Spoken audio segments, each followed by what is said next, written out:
Diu police દ્વારા cyber ક્રાઇમથી બચવા માટે ઝુંબેશ ચલાવી। દીવ એસપી સચિન યાદવ દ્વારા દીવની જનતાને અલગ અલગ પ્રકારના થતા સાયબર ફ્રોડથી બચવા અને સાયબર ગઠિયાઓથી સાવધાન રહેવા મીડિયા મારફતે વિનંતી સાથે સૂચના આપી અને આવી કોઈ ઘટના બને તો તાત્કાલિક પોલીસને જાણ કરવા કહ્યું અને એસપી સચિન યાદવ દ્વારા એક કમ્પ્લેન નંબર પણ જાહેર કરવામાં આવ્યો। 1930 નંબર જાહેર કર્યા। હાલમાં જ દીવમાં 1 કરોડ રૂપિયાની છેતરપિંડીની રકમમાં દીવ પોલીસ દ્વારા 40 લાખ રૂપિયા રિકવર કર્યા છે। Harshad Vadher, the Mirror News, Una. Good evening everyone. अभी हाल ही में हमारे यहाँ पे पासपोर्ट सेल में कुछ काम हुआ, उसके बेसिस पे एसडीपीओ साहब ने यहाँ पे अच्छा काम किया और कुछ चीज़ें हमारे सामने आई। कुछ चीज़ें जो आई वो इलीगल थी, वो लीगल स्वरूप में स्वीकार नहीं किया जा सकता। जैसे कि यहाँ पे हमने देखा कि एजेंट्स के लोगों के चक्कर में आके लोगों ने फर्जी दस्तावेज बनवाए, फर्जी बर्थ सर्टिफिकेट बनवाए, फर्जी मैरिज सर्टिफिकेट्स वगैरह जनरेट करवा के और पासपोर्ट लेने की कोशिश की गई। ये चीज़ एक्सेप्टेबल नहीं होगी। मेरा यही संदेश है कि आप एजेंट से मिसगाइड ना हो। जो प्रॉपर लीगल प्रोसीजर है आप उसी के अंतर्गत पासपोर्ट एक्ट के अंतर्गत पासपोर्ट अप्लाई करें। आप दस्तावेज़ों का फर्जीवाड़ा करके नेसीमेंट कैसीमेंट उठा के आप पोर्तुगल वगैरह का पासपोर्ट बनाने का अब मैं आपसे रिक्वेस्ट करूँगा कि सोचना बंद कर दें। ये चीज़ एक्सेप्टेबल नहीं होगी। और जब हमने इस पर काम किया, काम होने के बाद में बहुत सारा दबाव बनाया गया, जनप्रतिनिधियों के ऊपर से भी हमारे ऊपर दबाव बनाया गया, हमारी छवि खराब करने की कोशिश करी गई। तो ऐसी कोई चीज़ नहीं है। हमारा जो काम है हम वो कर रहे हैं। अगर फिर भी आपको लगता है कि पुलिस में से कोई चीज़ आपसे, कोई व्यक्ति विशेष आपसे कुछ डिमांड करता है कि आपको पीसीसी सर्टिफिकेट दे देगा, बिना दस्तावेज के आपको पीसीसी सर्टिफिकेट इशू कर देगा, तो वो पॉसिबल नहीं होगा। हाल में हमने एजेंटों के ऊपर, इसके एजेंटों को कसा गया है, इसके ऊपर एजेंटों का फर्जीवाड़ा के ऊपर रोक लगाई गई है और इस पूरा जो फर्जी दस्तावेज बनाने का जो यहाँ पे सिस्टम चल रहा था उस पर रोक लगा के हमने कार्रवाई करी है। तो मैं अंत में बस इतना ही कहना चाहता हूँ कि आप प्रॉपर लीगल तरीके से, प्रोसीजर से आप अपने दस्तावेज बनवाएं। किसी भी फर्जीवाड़े से हम एक्सेप्ट नहीं करें। Thank you. Good evening everyone. जैसा कि आप सब जानते हैं कि कुछ दिन पहले हमने एक साइबर स्वच्छता अभियान के अंतर्गत एक साइबर स्वच्छ दीव बनाने का संकल्प लिया था 15 अगस्त 2025 तक।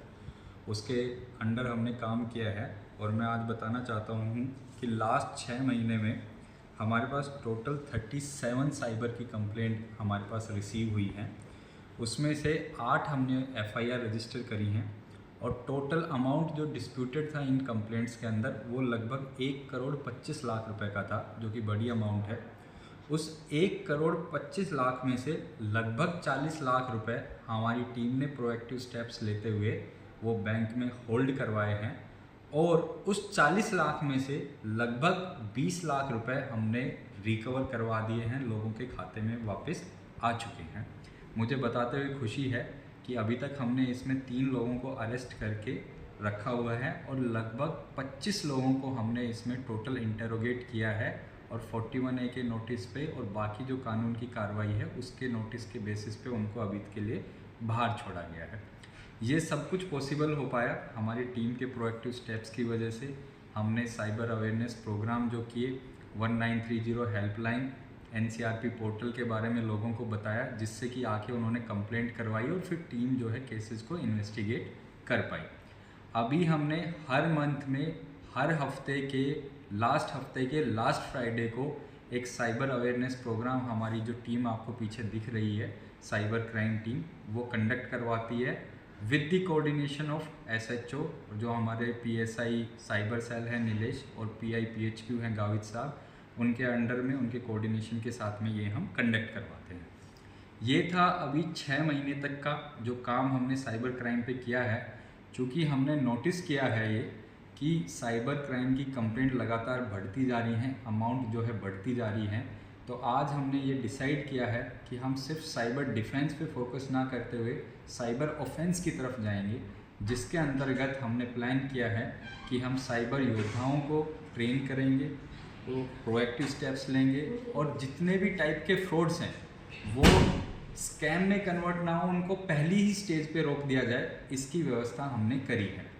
साइबर योद्धा के अंडर हमने प्लान किया है कि जितने भी पढ़े लिखे लोग हैं उनको हम एनसीआरबी पोर्टल की ट्रेनिंग देंगे, उनको बताएंगे कि क्राइम किस तरीके से रिपोर्ट करना है। अगर आपको कुछ सस्पिशियस दिखता है तो आपको हमें इन्फॉर्मेशन देनी है ताकि हम फर्स्ट स्टेप में उसके ऊपर कार्रवाई कर सकें। लास्ट एंड सबसे इम्पोर्टेंट चीज़ जो है कि हमने साइबर क्राइम में यहाँ पे पर्टिकुलरली दीव में एक पैटर्न नोटिस किया है कि किस तरीके के साइबर क्राइम यहाँ पे हो रहे हैं। यहाँ पे एक जॉब रिलेटेड साइबर क्राइम सबसे प्रोमिनेंट है कि आपको मर्चेंट नेवी में जॉब दिला देंगे, आपको यहाँ पे जॉब दिला देंगे, आपको इस शिप पे चढ़ा देंगे, उस शिप पे चढ़ा देंगे। उसमें एजेंट्स पैसे खा जाते हैं और बाद में फिर कोई कॉन्टैक्ट हो नहीं पाता। दूसरा फिर मोटा स्कैम है इन्वेस्टमेंट स्कैम कि आपका पैसा 3 महीने में डबल कर देंगे, 2 महीने में डबल कर देंगे, 1 महीने में डबल कर देंगे। तो इस तरीके के फ्रॉड जो हैं सबसे ज़्यादा यहाँ पे हो रहे हैं।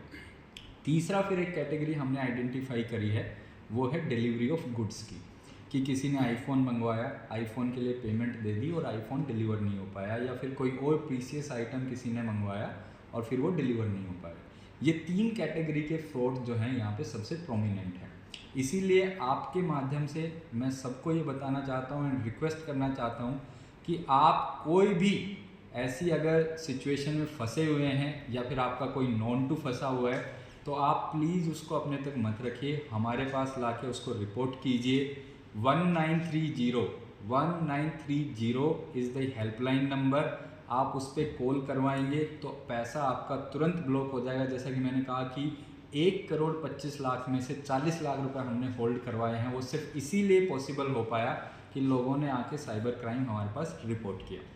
जो साइबर ऑफेंसिव कैपेसिटी जो हमने डेवलप करी है लास्ट 6 હાય, હું છું ક્રુઝિન સિંઘાનિયા. આપની આસપાસના સત્ય સમાચાર જાણવા માટે જોતા રહો દીવ મિરર ન્યૂઝ. અને હા, લાઈક અને સબસ્ક્રાઇબ કરવાનું ભૂલતા નહીં. Thank you.